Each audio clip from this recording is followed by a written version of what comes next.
Good morning again, everyone.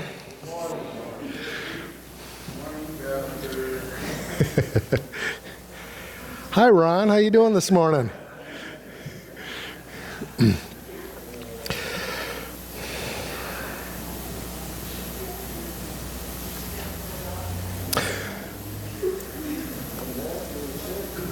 It's easy to get things confused with Lent, and next week is Palm Sunday, and the following week is Easter, or I call it Resurrection Sunday.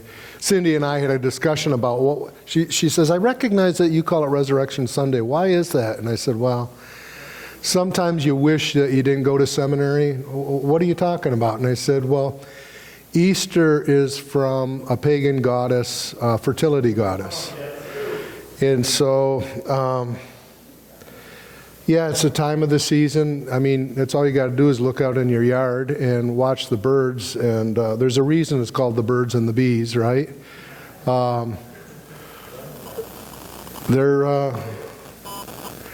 You don't even have to turn berry white on, and they know what to do at this time of the year, right?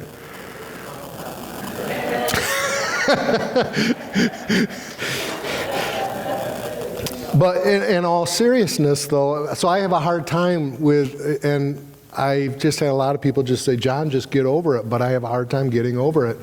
Where do you draw the line with all the pagan stuff? Yes. And a lot of the church year is, trying to answer historically the stuff that the pagans did.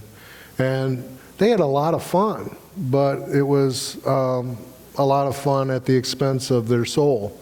And so a lot of the stuff what we do in the church, even Christmas, Jesus wasn't born on December 25. He was probably born in the spring. And so, but it was a response to the winter solstice, and let's just be honest. Some of the stuff that the pagans did looked a lot like fun to the Christians. And so, more than you wanted to know about the name Easter, right? It's related to Esther, the figure which I really appreciate Esther. It's related medically to estrogen, all the stuff that somebody needs to help with fertility if they're in fertility treatment. So it's all related. But we're about new life in Jesus Christ. That's the foundation of our faith. Now, I recognize in my short time here, and I even got after a couple people this past week, and because I know the nature, you don't have to be down at Matthew's house, you don't have to have an addiction issue. To know this about human beings is God offers us restoration, and we tend to treat it like a trip to the salad bar. Well, I'll pick this, I'll pick that, I'll pick that. And God said, no, I'm offering it all to you. And this is not a salad bar or an all you can eat. Which, by the way, those places are kind of folding, aren't they? Because people, I think it's good that people aren't eating that way anymore, but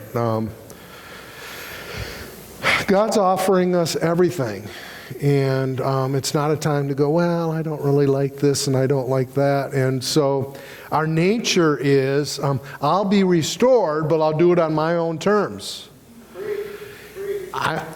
Let me just say this, and you know it already in your head, but let's get it down to our heart.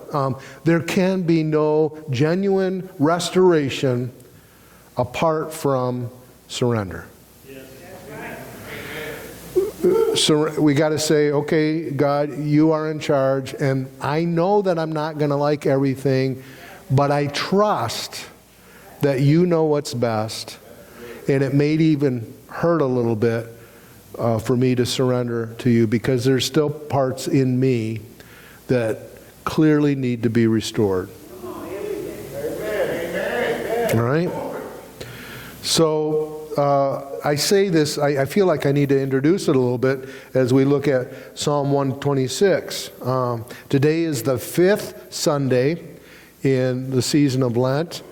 When we think about as the backdrop what Jesus went through in the 40 days in the wilderness, and just the barrage of distractions and temptations that, and by the way, they were very real. Jesus struggled, okay? Yes, he was the Son of God. He is the Son of God, but he was also the Son of Man. He was completely human. He had feelings like we have, and I don't understand this part, yet he did not sin. Right? And by the way, 4 years of seminary did not help me understand that. It just helped me understand. In fact, I said to one of my professors as I was leaving the week of graduation, I said, I think I figured out the seminary thing. And he goes, what did you figure out? You wanted to teach us in such a way that all the things that we thought we knew, we didn't really know, and that we have a life of ministry ahead of us to keep discovering. And he said, you're well on your way. You're well on your way. And then they give you a piece of paper, and I'm not downplaying it. They give you a piece of paper and say you graduated, but it's really just a stepping stone. We're all in the process of graduating, aren't we? David writes this in Psalm 126. And the exiles, by the way, this is Babylon, okay? And if you know your history, there's all kinds of times when Babylon took control of Israel. And it was God's way of correcting his people, right? God didn't have this thing for the Babylonians. He just said, I'm going to use them to correct my people. Did it feel good? No, not at all. Reminds me of hearing my father say as a child, this is going to hurt me more than it's going to hurt you.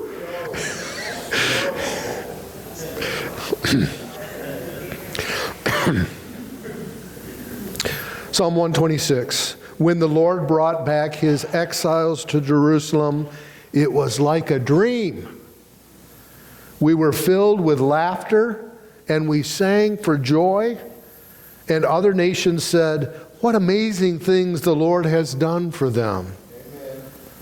Yes, the Lord has done amazing things for us. What joy. Restore our fortunes, Lord, as streams renew the desert. Those who plant in tears will harvest with shouts of joy. They weep as they go to plant their seed, but they sing as they return with the harvest. This ends the reading of God's holy and inspired word. Thanks be to God. So 2 weeks from today, we're going to celebrate the resurrection of Jesus. It is the resurrection of all Resurrection Sundays. By the way, every Sunday is a little Resurrection Sunday, right? That's why we don't count them in the days of Lent. The Sundays are technically days in but not of the season. And so we recognize that we're celebrating the resurrection of Jesus Christ, but why do we celebrate that? Think about it. We're celebrating it because he opened the door for us now that this life is not all there is. Amen. Right? Amen. And we believe that with our heart of hearts. That if we die before Jesus comes back, we will be put in the ground, or we will be cremated, or our body will be put in the ground. But that won't be the end. We'll just transition, and God's got all the details figured out. We will transition into new beings, and we will be restored to the way we were originally supposed to be before the Garden of Eden. Now, restoration is a fancy word. We know it. We might watch cable, or did I just say cable? We might stream. We might move our antennas and watch programs where people restore old homes, right? Or barn builders and all those restaurants. Mary and I like Maine cabin builders. We love that show. And just when we watch those programs, we wish money was never an issue, so then we could just do what we wanted to do. It never is an issue in the programming, right? But restoration, on the bulletin that was supposed to be printed this morning, there was a quote from Rick Warren that restoration is simply bringing us back to the original state that God created us for. That's restoration. Bringing us back. And we're all in process. Nobody can say, I have arrived. No, we're all in process. The moment we raise our hands and say, I have arrived, it's like chutes and ladders. Right back down to the beginning, right? God has His grip on us, and some days it doesn't feel like it, but He is working in our heart and soul. Today we experience one of David's Psalms of ascent. Now, ascent, it means this is one of the Psalms that was written or read as David and the Israelites were going up to the hill to worship God. So that is called a psalm of ascent. They are ascending the hill to go worship God. And it expresses joy and gratitude on a journey to worship God on the hilltop of Jerusalem. And today, like David and the people of Israel, we gather in joy and gratitude no matter what is going on in our lives. Amen. Our eyes might be puffy from the tears of planting, from the weeping we've done as we plant God's seed in this desperately broken world. But our hearts are still filled with joy and gratitude because we know the difficulties of our struggles are being used by God for the harvest to come with shouts of joy. Joy and gratitude pour from David's heart as he reflects on Israel's remarkable deliverance and return from Babylon's captivity and exile, encouraging everyone around him to tap into a hope in God from a deep-seated conviction God has placed in each of our hearts as well, trusting God's ability to draw joy and gratitude from our sorrow-saturated hearts.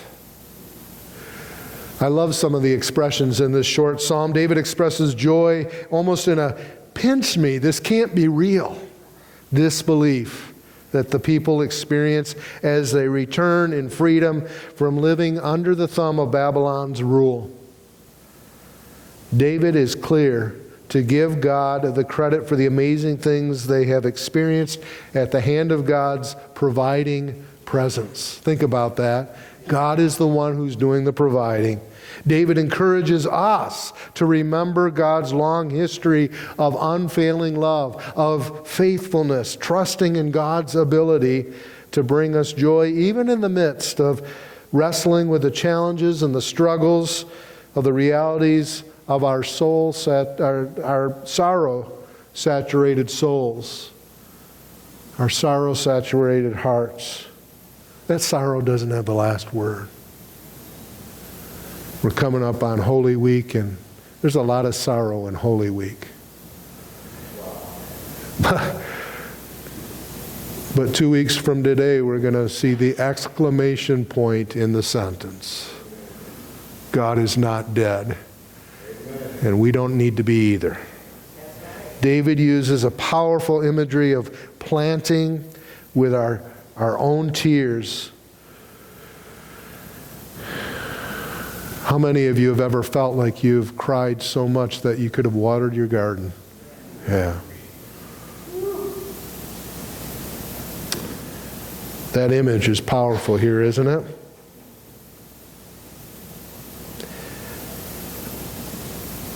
Enough tears to water our garden, but there's a building emotion underneath those tears, a longing for uncontrollable joy, suggesting that today's hardships can lead to tomorrow's blessings.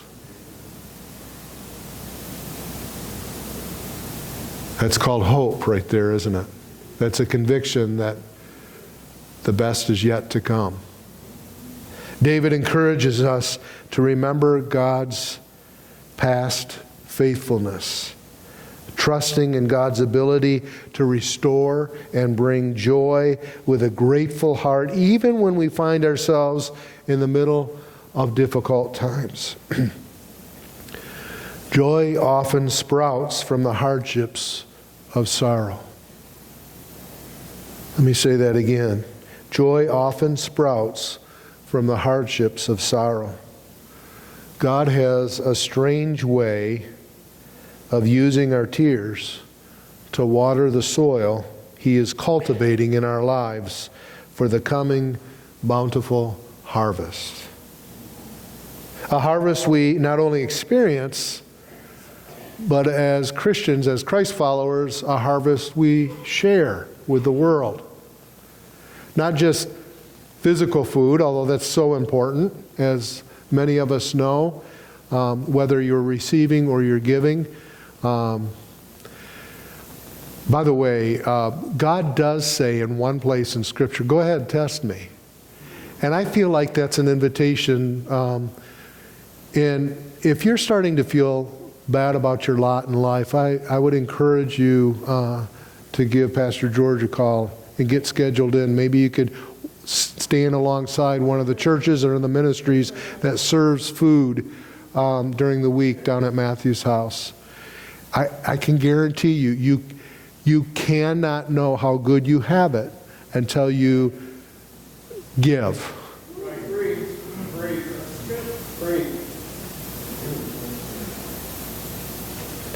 It's a harvest we experience, but it's a harvest we share. Psalm 126 serves as a prayer for continued blessing and restoration, allowing the Holy Spirit to return us to our original condition, embracing the wholeness of God's peace-filled shalom.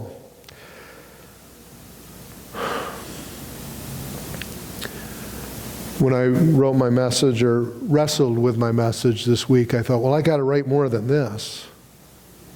They're used to at least go until 11. How many of you want me to keep repeating the same thing in different ways? Nobody?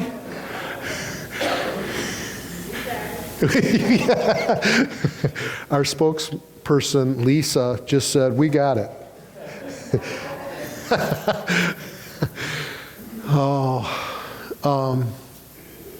I just want you to think about yourself and the people that you work with, and the people that you worship with, and think about your own testimony of restoration and the restoration of people around you, celebrating that as well. And I was just reminded again in the last couple of weeks that restoration is not always an easy process. Sometimes you're moving forward or you're walking along somebody moving forward and it feels like, wow, this week we went 2 steps forward but 3 steps back. But we got to remember that God is the author of the restoration. And so we can't measure it day by day or week by week or month by month. God is in the middle of it. Sometimes things don't look really good. Sometimes we get real and we say, man, this is just hard. Go ahead and cry, but fill the ground with your tears so that the harvest can grow. Let God do something with your tears and my tears for the goodness of us, but also for the goodness of His advancing kingdom. Let's quiet our minds, setting our hearts in prayer to the source of our joy and our gratitude, Jesus Christ Himself. Let's pray. And we will end this prayer again with the Lord's Prayer that will be up on the screen this morning. Loving God, it seems like a dream, too good to be true, when you offer to return us from our chain-bound existence, when sin has the rule of the day. Help us to see your hand reaching out to us just like the first day you reached out to us. Lord, hear our prayers.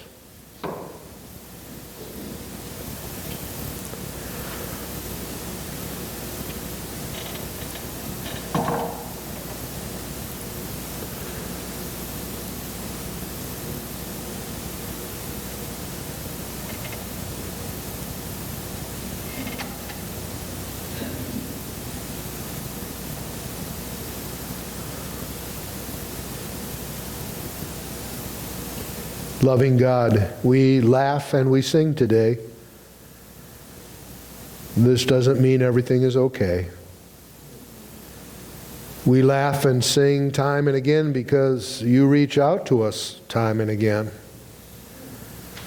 Thank you for the joy and gratitude we know so well in your name. This joy and gratitude is celebrated over the chains that have fallen from our sin-bound selves. Lord, hear our prayers.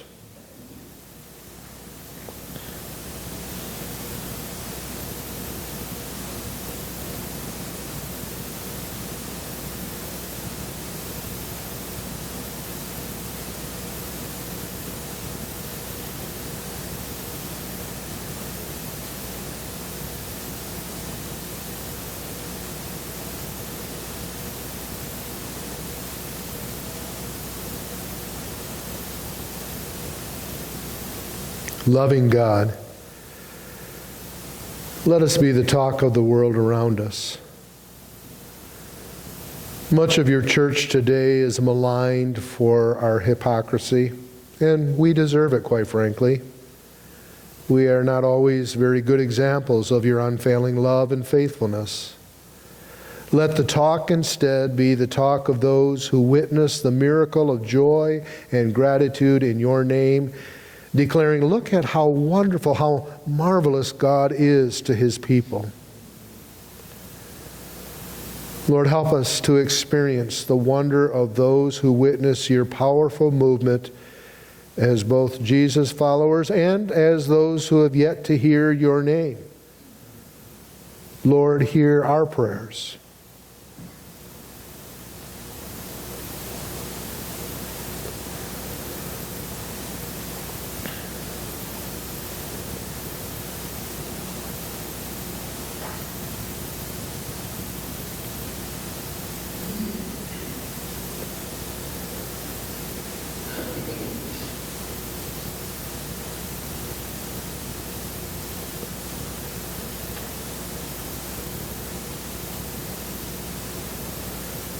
Jesus, Lord and Savior, walk with us today through the despair of life's wilderness and strengthen us with joy and gratitude for the hope-filled journey you invite us into as we pray the prayer you taught us to pray, saying, Our Father in heaven, hallowed be your name. Your kingdom come, your will be done, on earth as it is in heaven. Give us today our daily bread. Forgive us our sins as we forgive those who sin against us. Save us from the time of trial and deliver us from evil. For the kingdom, the power, and the glory are yours now and forever. Amen. This time we have an opportunity